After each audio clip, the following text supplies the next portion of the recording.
आप सभी को राम राम। मैं दीपक कुमार आप सभी का स्वागत करता हूँ आदर्श चैनल पर। दोस्तों, आप सभी से निवेदन है कि वीडियो को देखिए, लाइक कीजिए, शेयर कीजिए और चैनल को सब्सक्राइब।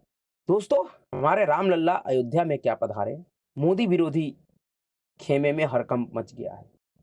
दरअसल मोदी विरोध के नाम पे जो बना हुआ इंडी अलायंस था, वह अब मोदी विरोध के कारण ही टूट गया है। जी हाँ, यह इंडी अलायंस 2024 चुनाव से पहले ही धराशायी हो गया और इस टूट का विधिवत घोषणा पश्चिम बंगाल की मुख्यमंत्री ममता बनर्जी और पंजाब के मुख्यमंत्री भगवंत मान ने कल किया। इन दोनों ही नेताओं के बयान के बाद कांग्रेस पार्टी और उनके जितने पालतू खैलियर खैराती है जो उनके टुकड़े पे पलते हैं, उन सभी वो सब के सब सदमे में चला गया है। उन सभी के लिए बहुत बड़ा झटका है ये, क्योंकि उन सभी को ऐसा उम्मीद था कि इस अलायंस के माध्यम से 2024 में वह अपने नेता को, जिससे उनको उम्मीद था कि अगर वो प्रधानमंत्री बन जाएंगे तो उनका जो खैरात का जो दलाली का युग था वह वापस आ जाएगा, उनका वह सपना चकनाचूर हो गया। जी हाँ, ऐसे भी जब ये अलायंस बना था तभी इस देश के बहुत सारे पत्रकार, राजनीतिक विश्लेषक कह रहे थे कि यह अलायंस नहीं चलने वाला है। कारण यह था कि इस अलायंस में जितने दल शामिल है, उन दलों का जो विचारधारा है वो आपस में मिलते नहीं है। हर एक दल और हर एक दल का नेता एक दूसरे के विचारधारा के परस्पर विरोधी है, और जिस अलायंस में विचारधारा ही नहीं मिलता है वह अलायंस भला कैसे बन सकता है। कोई भी गठबंधन जब ही बनता है जब उस गठबंधन में शामिल सभी दलों का विचारधारा एक समान हो। परस्पर विरोधी विचारधारा वाले दल कभी कोई गठबंधन नहीं बना सकता है। इसलिए अब यह गठबंधन टूट चुका है।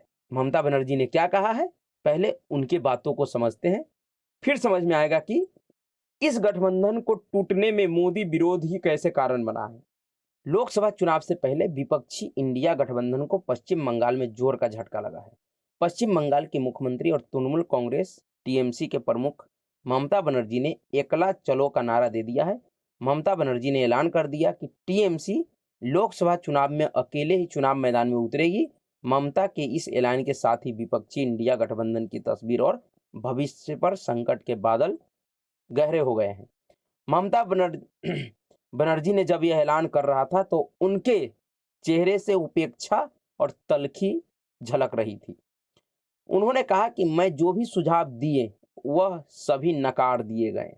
जी हाँ, इन सबके बाद हमने बंगाल में अकेले जाने का फैसला किया है। उन्होंने राहुल गांधी का बेगर नाम लिए ही कहा कि पश्चिम बंगाल में यात्रा करने जा रहे हैं, लेकिन इसकी जानकारी शिष्टाचार के नाते भी हमें नहीं दिया गया। दरअसल ये जो मैं कहा था कि मोदी विरोध के कारण ही ये गठबंधन टूट गया है, इसका जो अर्थ है वह ममता बनर्जी के इन्हीं बयानों से सामने आता है। दरअसल आप इस इंडी अलायंस और इस अलायंस में शामिल दल के नेताओं का बयान को सुनिए, उनके क्रियाकलापों को देखिए, तो आपको समझ में आ जाएगा कि इस अलायंस के अंदर ही जो अलायंस मोदी विरोध के नाम पे बना था, इस उद्देश्य के लिए बना था कि 2024 के लोकसभा चुनाव में नरेंद्र मोदी को सत्ता से हटा देंगे, उस अलायंस के अंदर ही आपस में एक कंपटीशन चल रहा है। और कंपटीशन किस बात का चल रहा है?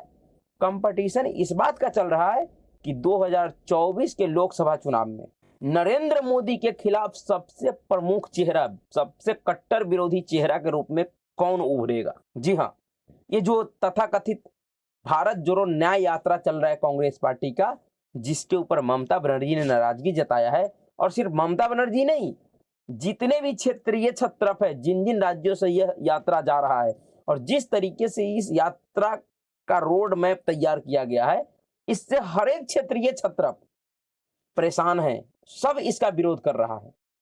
चाहे ममता बनर्जी हो, अखिलेश यादव हो, बिहार में आरजेडी हो, जेडीयू हो, ये सभी लोग इसके खिलाफ हैं।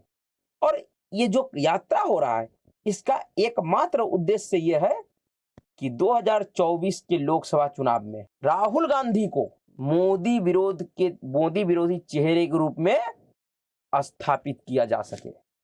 पूरे कांग्रेस पार्टी और उनके चमचे चाटुकार, खैलियर खैराती, दंगा एक्सपर्ट योगेंद्र यादव से लेकर प्रशांत भूषण जैसे इन सभी लोगों का यही प्रयास है कि किसी भी तरीके से इस गठबंधन के अंदर एक जो चेहरा किसी को बनाया जाए वह चेहरा राहुल गांधी का हो, जिसको नरेंद्र मोदी के सामने सबसे बड़ा चेहरा के रूप में खड़ा किया जाए। और यही वजह है कि अब यह गठबंधन टूट रहा है। दरअसल इस गठबंधन में जो दल शामिल है उन अन्य दलों का भी यही प्रयास है। चाहे आप अरविंद केजरीवाल को देख लीजिए, दिल्ली में उनके पार्टी और उनके पार्टी के नेता कहते हैं कि मोदी और भाजपा अगर डरती है किसी से तो वह एकमात्र व्यक्ति है जिसका नाम है अरविंद केजरीवाल। जितने भी चुनाव प्रचार आप अरविंद केजरीवाल के देखिएगा, जनसभा, सब में वो यही कहता है कि एकमात्र ऐसा नेता है अरविंद केजरीवाल जिससे नरेंद्र मोदी डरता है, बीजेपी डरती है। किस लिए? क्योंकि कहीं ना कहीं अरविंद केजरीवाल को भी ऐसा लगता है कि वह बड़ा नेता है, उनकी 2 राज्यों में सरकार है। जी हाँ, उसी तरीके से अखिलेश यादव का भी यही हाल है, उनके नेताओं का भी यही हाल है, कार्यकर्ताओं का भी यही हाल है कि अगर मोदी के खिलाफ सबसे कोई मजबूत चेहरा है जो लड़ सकता है वह अखिलेश यादव है। इधर बिहार में कट्टर मोदी विरोधी के रूप में आरजेडी अपना पहचान बनाना चाहता है, तेजस्वी यादव अपना पहचान बनाना चाहता है। तो वही पश्चिम बंगाल में ममता बनर्जी, जिन्होंने इस टूट का ऐलान किया है, जिन्होंने एक तरह से कांग्रेस के उस अति आत्मविश्वास पे प्रहार किया है, जो अति आत्मविश्वास उसे कर्नाटक और तेलंगाना के चुनाव परिणाम में मिला है, वो ममता बनर्जी भी यही सपना देख रही थी। उनको भी ऐसा ही लग रहा था कि मोदी विरोध के नाम पे जो सबसे प्रभावशाली चेहरा है, जो सबसे मजबूत है, जो नरेंद्र मोदी और भाजपा से लड़ सकता है या लड़ सकती है, वह टीएमसी और मुख्यमंत्री ममता बनर्जी है। लेकिन इन सभी क्षेत्रीय दलों की बातों को कांग्रेस पार्टी नजरअंदाज कर रही है, क्योंकि कांग्रेस पार्टी या उनका कोई समर्थक राहुल गांधी से इतर कुछ सोच ही नहीं सकता है। और पहले भी कह चुका हूं मैं, या बहुत सारे लोगों ने कहा है कि इस इंडिया अलायंस में जितने भी दल और नेता शामिल है, उनमें से सभी दल और नेता राहुल गांधी का नेतृत्व स्वीकार कर लेगा, लेकिन एकमात्र ममता बनर्जी है जो किसी भी शर्त पे, किसी भी सूरत में राहुल गांधी का नेतृत्व स्वीकार नहीं करेगा, राहुल गांधी के नीचे काम करना स्वीकार नहीं करेंगी, जैसा कि उन्होंने अपने बयान में स्पष्ट कहा है। जिस तरीके से यह यात्रा कांग्रेस पार्टी कर रहा है, जिस तरीके से उस यात्रा का रूट तैयार किया है, उससे भी कहीं ना कहीं ऐसा लग रहा है इन क्षेत्रीय दलों को कि कांग्रेस पार्टी अंदर ही अंदर गठबंधन में रहकर भी गठबंधन के साथियों के खिलाफ षड्यंत्र कर रही है और वह मुस्लिम वोट बैंक को अपने पास बुला रही है, अपने तरफ खींच रही है। और अगर ऐसा होता है जैसा कर्नाटक और तेलंगाना में हुआ, तो फिर इन क्षेत्रीय छत्रपों का राजनीतिक अस्तित्व खतरे में है। इन लोगों को अपना सत्ता बचाना भारी पड़ जाएगा। एक डर ये भी है, और दूसरा डर कि वह सब जानते हैं कि अगर 2024 के चुनाव में किसी भी तरीके से अगर चुनाव मोदी भेज राहुल के बीच हुआ, तो फिर नरेंद्र मोदी को प्रचंड बहुमत मिलने से कोई नहीं रोक सकता है। लेकिन इनकी बातों को सुनेगा कौन? कांग्रेस पार्टी का कोई भी नेता या कार्यकर्ता इस बात को स्वीकार ही नहीं करेगा कि राहुल गांधी के अलावा कोई तीसरा चेहरा या कोई अलग चेहरा होगा, चाहे अलायंस प्री पोल हो या पोस्ट पोल हो। ममता बनर्जी के इस ऐलान के बाद कई एक नेताओं ने यह कहा कि नहीं, ये कोई बड़ी बात नहीं है, अगर ममता बनर्जी नाराज है तो उसको मना लेंगे, कोई बीच का रास्ता निकालेंगे। जैसे कांग्रेस पार्टी का जयराम रमेश ने कहा, ममता बनर्जी इस गठबंधन का प्रमुख हिस्सा है, प्रमुख सहयोगी है, उनके बगैर गठबंधन का कोई अस्तित्व ही नहीं है, हम बीच का रास्ता निकालेंगे। क्या बीच का रास्ता निकालोगे? ममता बनर्जी ने स्पष्ट कांग्रेस के सामने कह दिया है, या तो पश्चिम बंगाल में लेफ्ट का साथ छोड़ो तब कोई समझौता होगा, नहीं तो कोई समझौता नहीं होता। क्या कांग्रेस पार्टी लेफ्ट का साथ छोड़ने को तैयार है? क्या अगर कांग्रेस लेफ्ट का साथ छोड़ देगा तो वायनाड में राहुल गांधी चुनाव जीत जाएगा? नहीं जीतेगा। और जब तक लेफ्ट के साथ कांग्रेस है, ममता बनर्जी लेफ्ट कोई समझौता नहीं करेगा, ममता बनर्जी कोई समझौता नहीं करेंगी, फिर कैसे होगा समन्वय? अगर ये हो भी जाता है तो ममता बनर्जी 2 सीट से अधिक देने को तैयार नहीं है।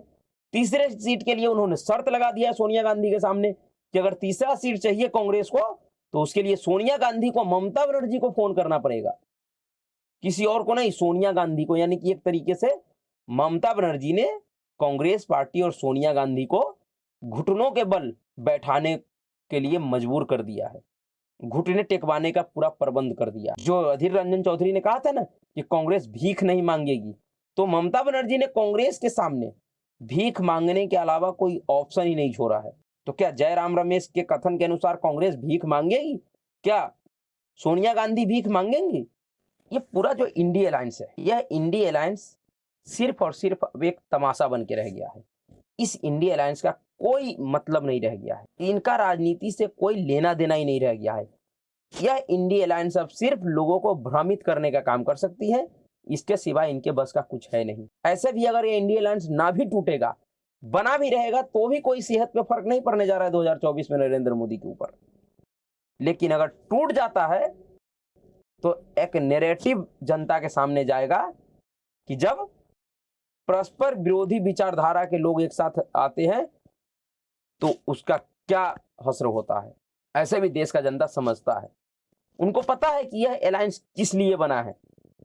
इस अलायंस का एकमात्र उद्देश्य है कि किसी भी तरीके से अपने भ्रष्टाचार के द्वारा एकत्र किए गए धन को बचाया जाए, जिसके लिए जरूरी है कि सबसे पहले नरेंद्र मोदी और उनके सरकार को सत्ता से बाहर किया जाए। अगर मोदी तीसरे बार चुन के आ जाते हैं तो फिर ये जितने भी करोड़पति लाखपति जो घूम रहे हैं भ्रष्टाचारी, जिन्होंने बिना किसी बिजनेस के अपने बाबूजी के सहारे तो किसी एनजीओ गैंग के सहारे, किसी फर्जी कंपनी के सहारे करोड़ों करोड़ों का जो प्रॉपर्टी का मालिक बने हुआ बैठा है, इन सबको जेल जाने से कोई नहीं बचाएगा और इन सब के हाथ से वो पैसे छीना ही जाएगा, 100% छीना जाएगा।